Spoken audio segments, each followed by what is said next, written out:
Kribi, la cité balnéaire, est la première bénéficiaire grandeur nature au Cameroun des effets visibles de la crypto-monnaie.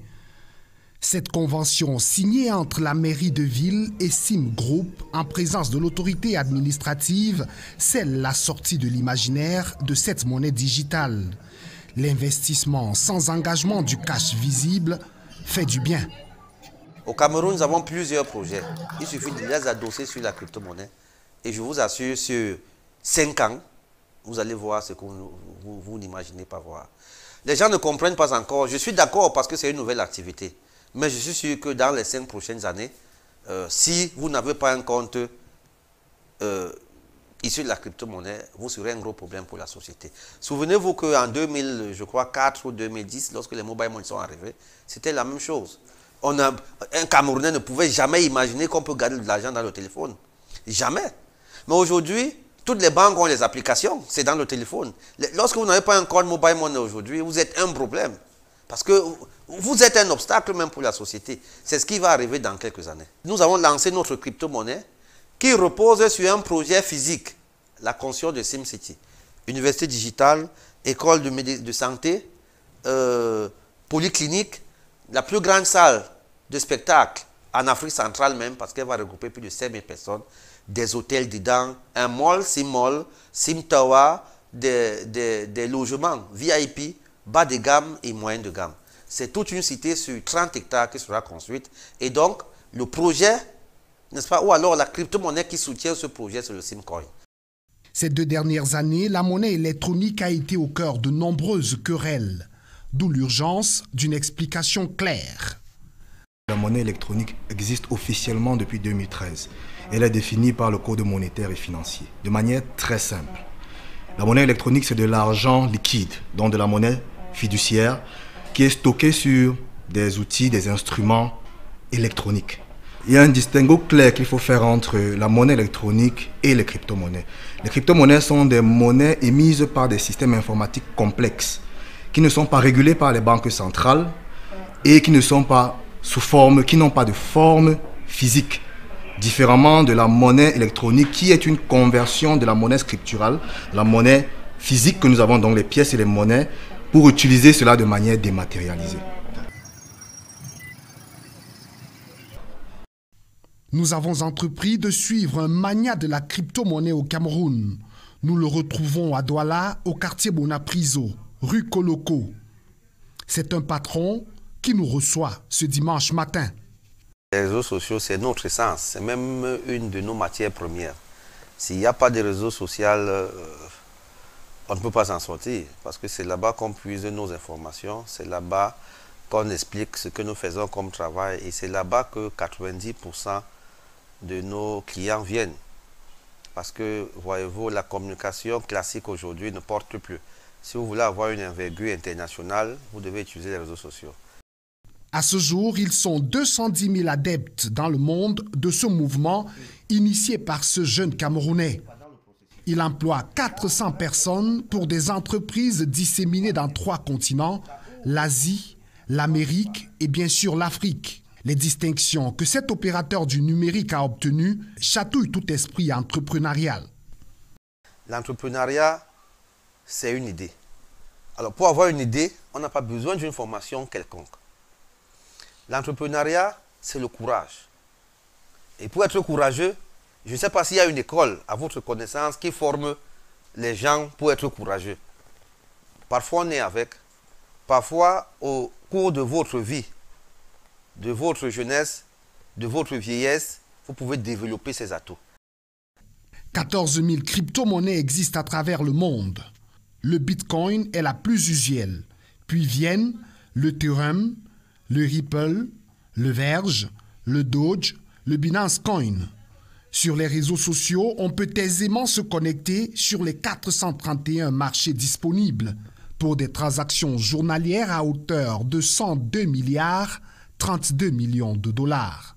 Le Simcoin, rentré en bourse le 13 novembre à 0,1585 $, a pris du volume une dizaine de jours plus tard pour atteindre les 4 $. La capitalisation du Simcoin est de 23 755 000 à l'heure où je vous parle. Les investisseurs camerounais de crypto-monnaies ont chacun une histoire qui va au-delà de tout le tapage médiatique apparent. Je suis allé à la crypto-monnaie en décembre 2017.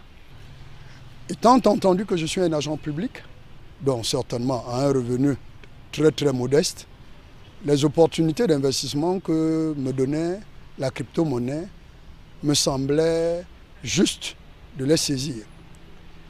Fort de cela, j'ai compris que je pouvais investir très peu, mais m'approprier le principe et le canevas que me donnait Global Investment Trading.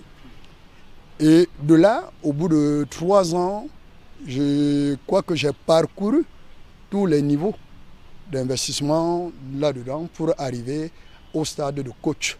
Les leviers de gain qui sont dans la plateforme dont je parlais tantôt sont lesquels? L'investissement direct, qui voudrait dire que M. Olomo y met des ressources financières qui lui appartiennent véritablement.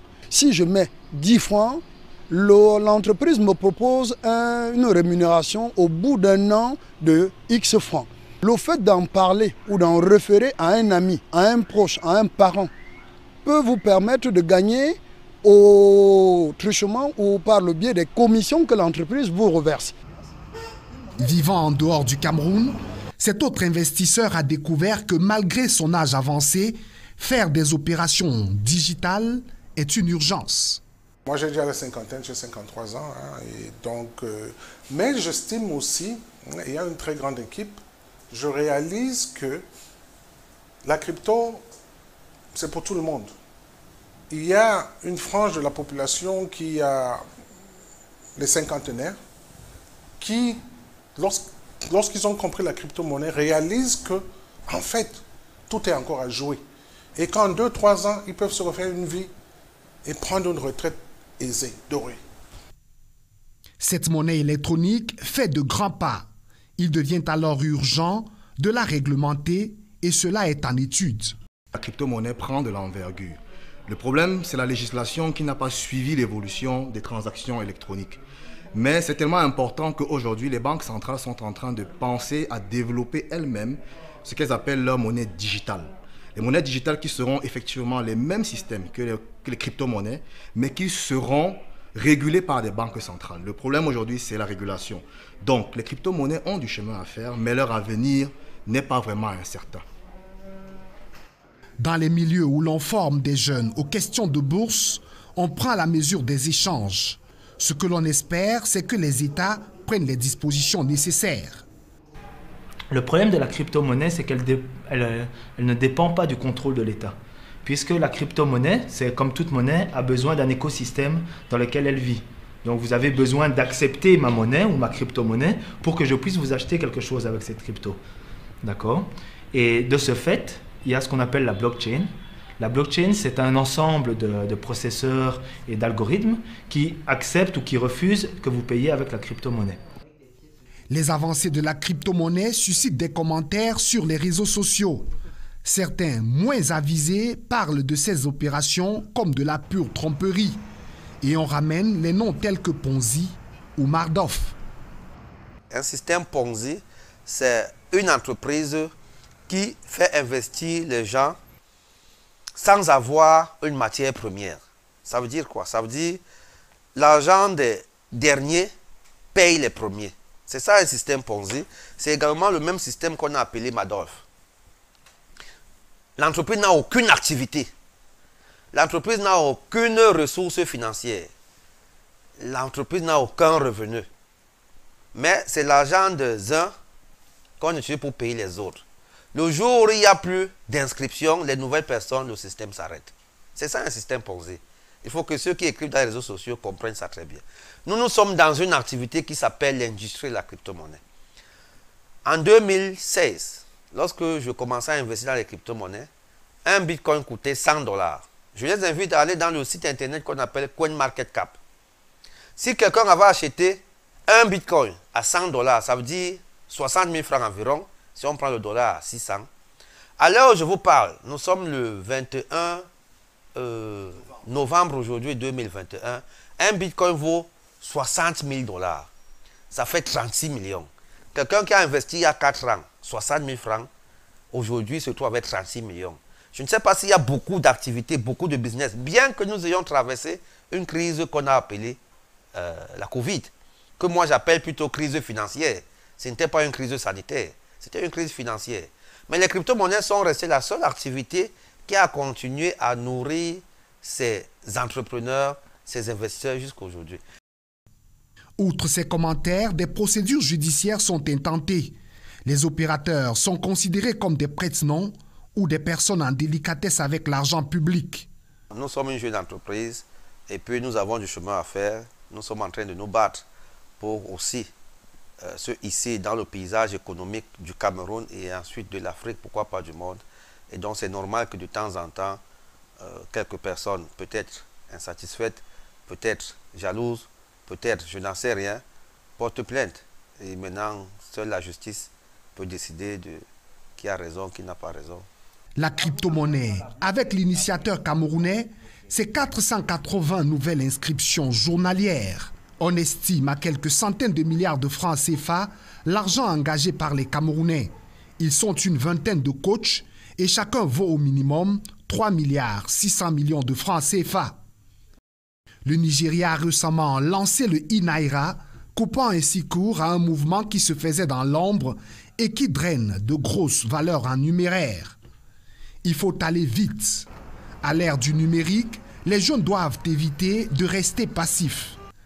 Les nombreuses heures passées à regarder des choses interdites ou à faire circuler des messages répréhensifs peuvent les conduire. Nous sommes au XXe siècle, vous êtes des jeunes, chaque siècle devrait utiliser ses outils pour évoluer. Le chef de l'État l'a dit dans un de ses messages, ne demandez pas ce que le Cameroun aura fait pour vous, mais posez-vous la question de savoir ce que vous aurez fait pour le Cameroun. Lancez-vous dans la crypto-monnaie, nous avons le Limo Coin, allez en ligne, achetez le Limo Coin, gardez-le après 2 ans, vous me donnerez le résultat. Outre Kribi et Yaoundé au Cameroun, Accra au Ghana, Bangui en République centrafricaine, Port-Louis en île Maurice, les États tels que Dubaï, les États-Unis, la Chine ont accueilli l'initiative venue du Cameroun et c'est une histoire qui s'écrit.